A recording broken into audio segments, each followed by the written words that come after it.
বাংলাদেশের ক্রিকেট ইতিহাসের আমি বলবো 2005 সালে বাংলাদেশের বিরুদ্ধে যে জিম্বাবুয়ের টেস্ট বিজয়, প্রথম টেস্ট বিজয় এই চট্টগ্রামের এমএআজ স্টেডিয়াম থেকে বাংলাদেশ সেটা স্বাদ নিয়েছে।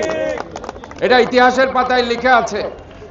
আমি তৎকালীন ওই টিমের স্পোর্টস মেডিসিন কনসালটেন্ট হিসেবে দায়িত্বে ছিলাম। হাবিবুল বাশার তখন ক্যাপ্টেন ছিলেন, সুমন। কাজে এই স্মৃতিটা ঝলঝল করছে এখনো সেই 2005 সালে, যদিও সেটা 20 সাল আগের কথা। এরপরে আমরা দেখেছি যে সাগরিক স্টেডিয়াম, যে স্টেডিয়ামটি জনাব আরাফাত রহমান কোকো, শহীদ প্রেসিডেন্ট জিয়াউর রহমান, খালেদা জিয়ার দ্বিতীয় সন্তান, উনি সেটা মুক্তিযুদ্ধে 71-এর মুক্তিযুদ্ধে শহীদ বীরশ্রেষ্ঠ রুহুল আমিনের নামে সেই রুহুল আমিন স্টেডিয়ামটা উনি সেদিন করেছিলেন এবং সেখানে আন্তর্জাতিক অঙ্গনের সমস্ত টুর্নামেন্টগুলো চট্টগ্রামে হয়েছে এবং চট্টগ্রাম এমন একটি লাকি গ্রাউন্ড, সেখানে ঢাকাতে জিততে না পারলেও চট্টগ্রাম কিন্তু জিতে সেটা প্রমাণ করে দেখিয়েছে যে চট্টগ্রাম সবকিছুই পারে।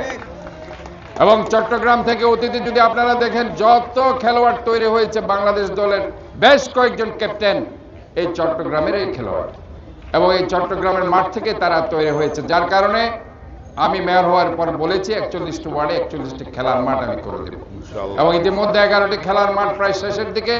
টানা তৃতীয়বার অর্জন করেছে দেশের সেরা সুপার ব্র্যান্ড স্বীকৃতি বসুন্ধরা টিস্যু। আরো খেলার মাঠের কাজ চলছে। আমি আপনাদেরকে বলতে চাই, যেভাবে বাংলাদেশ ফুটবল ফেডারেশন এই মাঠটি দখল করতে চেয়েছিল, আমরা তাদেরকে সেই দখলদারিত্ব থেকে আমরা বলে দিয়েছিলাম এই চট্টগ্রাম জেলা স্টেডিয়ামে কোন ধরনের বাফুফের শুধু ফুটবল এখানে হবে না।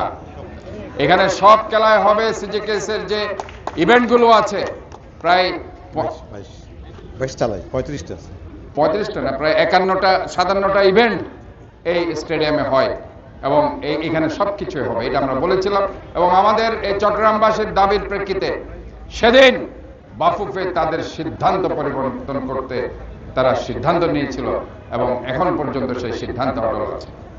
তো আজকে আমরা বলতে চাই যে বাংলাদেশ প্রিমিয়ার লিগ বিপিএল আপনারা বলেছেন 5 তারিখ থেকে খেলা হবে। আমি সাথে সাথে যখন শুনেছি এই ধরনের একটা সিদ্ধান্ত নেওয়া হয়েছে, আমি বাংলাদেশ ক্রিকেট কন্ট্রোল বোর্ডের ডাইরেক্টর মঞ্জু সাহেবের সাথে কথা বলেছি।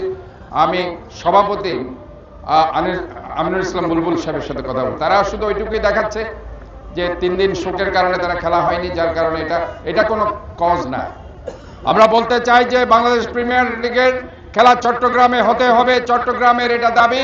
চট্টগ্রামের ক্রীড়ামোদী দর্শক এবং চট্টগ্রামের যারা খেলাকে এতদিন লালন করছে সবার এটা দাবি। ইনশাআল্লাহ এই দাবি পূরণ না হওয়া পর্যন্ত চট্টগ্রামবাসী কখনো এই আন্দোলন থেকে পিছপা হবে না। আমরা ইনশাআল্লাহ থাকবো এবং এই দাবির পথে ইনশাআল্লাহ আমাদের চট্টগ্রামবাসীর সবার একাত্মতা আছে। আমি সবাইকে আন্তরিকভাবে ধন্যবাদ জানাচ্ছি এবং বিপিএল এর যারা দায়িত্বপ্রাপ্ত বাংলাদেশ ক্রিকেট কন্ট্রোল বোর্ডকে আবারও বলছি যে মিনিমাম কিছু খেলা চট্টগ্রামবাসীর জন্য আপনারা দিন, অন্যথায় আরো বৃহত্তর কর্মসূচি এখান থেকে শুরু হবে।